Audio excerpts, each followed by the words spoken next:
Well, good morning, YouTube friends and family, and welcome to today's edition of The Wellness Homesteader. And I want to say a special welcome to all my new subscribers. I'm just so delighted that you're here. So this is part 2, and at the very end, on the end screen, I will post the card where you can click on it to watch part 1 of how to make your own homemade spicy brown mustard. So if you don't want to go back and watch the first video, by way of review, what I did was I put half a cup each of brown mustard seed and yellow mustard seed. To that I added 2/3 cup of water, 1.5 cups apple cider vinegar, and 2 teaspoons of, I used sea salt, but some type of non-iodized salt. So either canning salt, pink Himalayan, just so it's non-iodized. You want to put this, I put this into a quart jar, and as you can see, those mustard seeds will soak up all of that vinegar and salt goodness. You need to leave it overnight. Now, I will share with you, I had a very exciting day yesterday, and I'm gonna do a separate video because I actually left the house, which I have not done a whole lot of being out and about because of COVID, and in my particular area, it has been terrible, but the numbers, thank the Lord, are coming down, so I did a little shopping trip, well, a big shopping trip yesterday, and so I'll be sharing that with you. So I've actually left mine longer, but it's in vinegar, so it's not like it's going to spoil. So also, for people who are new to my channel or just new to canning, I'm having a hard time talking this morning, y'all. I thought this might be a good opportunity to just talk a little bit about canning. And this is such a simple recipe for canning because unlike jams and jellies, which you water bath can, you don't have to worry about the consistency like you would a jam or jelly. Is it thick enough? Did your Sure Gel cause clumps in your jelly, etc., etc.? So I'm going to share my setup with you and just talk about how you get ready so that your canning experience goes very smoothly and is not stressful. So for this particular recipe, you need to put, you can use a food processor, but I think a blender works much, much better. You want to blend that up, and you want to actually break up those mustard seeds to really enhance the flavor so you're not getting bites of big balls of mustard seed, which can be a little off-putting in a spicy brown mustard. I am using my Instant Pot Ace. Hold up the manual here, because yep, I had to get the manual out. I use this and love it, but I don't use it a lot. And what I recalled is that this also has a heat feature. So I'm actually going to try that, because once we blend up our mustard, and we're going to blend it for 3 to 10 minutes, you then need to heat it. So rather than going to the stove to heat up my mustard, I'm going to see if the Instant Pot Ace function of heating will work for the mustard. But what else do you need to do when you're getting ready to can? Well, you'll see over here, I have my jars, and I have washed those in hot soapy water as I did the rings and the lids. And I know some people will just go straight from the box of new jars and use them. So if you're not worried about germs, which I would be, you know, sometimes there's oil or other residue on those jars that could really inhibit your seal. So you always want to wash your jars in hot soapy water, rinse them well.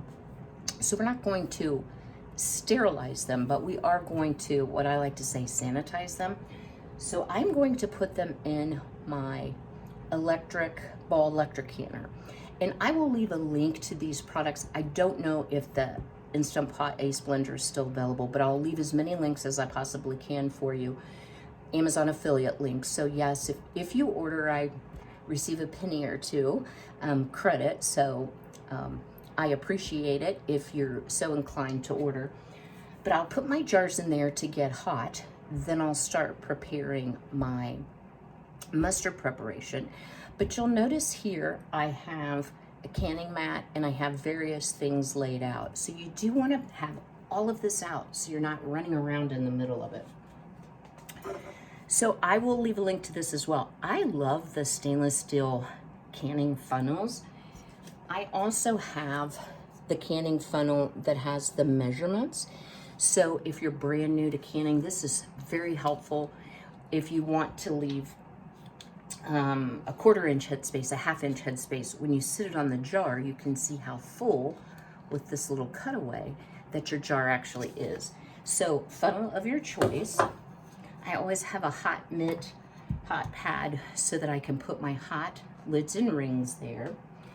I have to go get this up, but you want a little bowl with white vinegar because we're going to use that to wipe our rims and the screw part on the outside before we put our lid on. I use paper towel. You can certainly use cloth for that wiping. You need a jar lifter of some sort. So this is just a basic, not a fancy one, but it does the trick. You need some type of ladle or scoop to get your prepared food out and into your jar. Your debubbler, and actually this is the debubble end. So when you're putting a thick substance like mustard into a jar, sometimes air bubbles will get trapped. So you want to be able to go around the edges of your jar, loosen up all those bubbles so you'll have a consistent product that is canned all the way through, so to speak.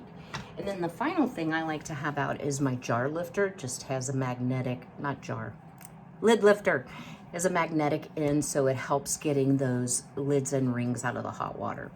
So I'm gonna go get my vinegar. I'm gonna put my jars into the canner, which is heating up, and then I will bring you back and we will start mixing and preparing our spicy hot mustard, so stay tuned. Well, we have our mustard all blended up. See how beautiful that looks? Looks just like golden spicy brown mustard you buy at the store. I've heated it to 212 degrees, so it's nice and hot.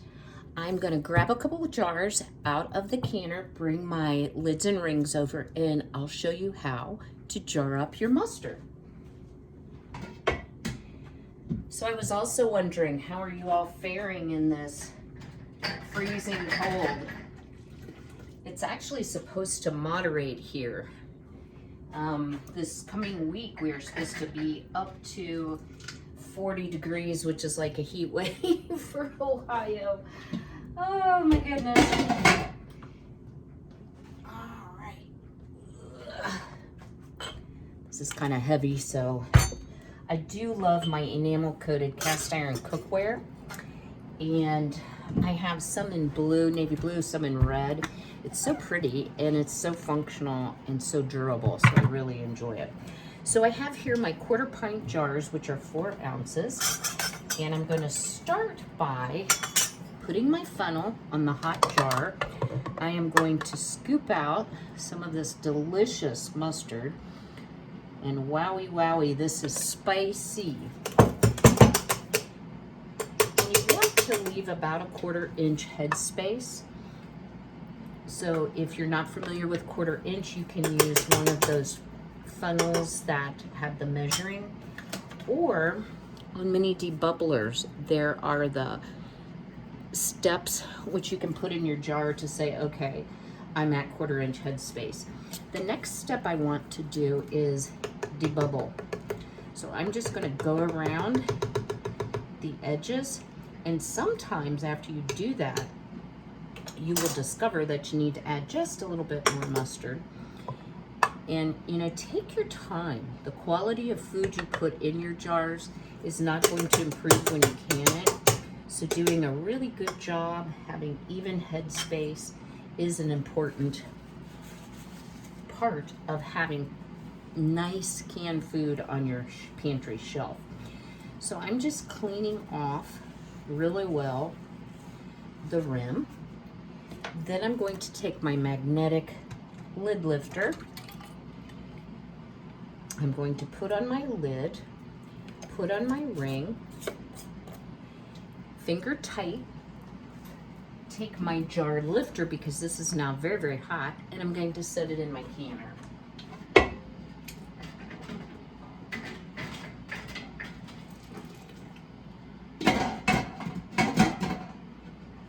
Because I enjoy the process of canning, I don't want to rush. So I tend to be a little bit on the slow side. So I'm going to take you through just a couple jars. Then I am going to bring my Ball electric canner up to temperature till it is a rapid boil. And the canner is so nice because it has a setting that says, I believe it says can. So you just crank it up. And once it starts to boil, I'll time it for 10 minutes. Once my timer goes off at 10 minutes, then I will take the lid off. I like to let it set for 10 minutes, or sorry, for 5 minutes. So a total of 15 minutes in the canner. And then I will bring the jars out and put them onto one of my canning mats, which I will share with you momentarily. Right now I'm using one of my embroidered canning mats that says the Wellness Homesteader, so I'm enjoying using it. And generally what I will do is each time I put a jar in, I will pull another jar out. I usually don't have more than 2 out at a time, because I said I'm slow. Now, because I left this in the blender, I'm going to have to use a spoon instead of the ladle, which is fine. You don't have to have the fancy ladle. It's really nice when you're doing jam and jelly because it has a hook on the side and you can keep your utensil from falling down into whatever it is that you're trying to can. All right, so this is jar number 3. And again, just deep bubbling. I have to tell y'all, I tasted this. Oh my goodness, it is so good. But typical me, I always take too big of a bite. Boy, I took a big bite of that and cleared out my nose, let me tell you what. But this should make about 12 jars, I'm thinking. So I will bring you back momentarily once I've gotten everything into the canner. It's cooked for 10 minutes, set for 5, and then we'll bring the jars out, so stay tuned. Well, we are back, and I have 7 beautiful quarter-pint jars. I said 12. I guess I'm not very good at doing math today either.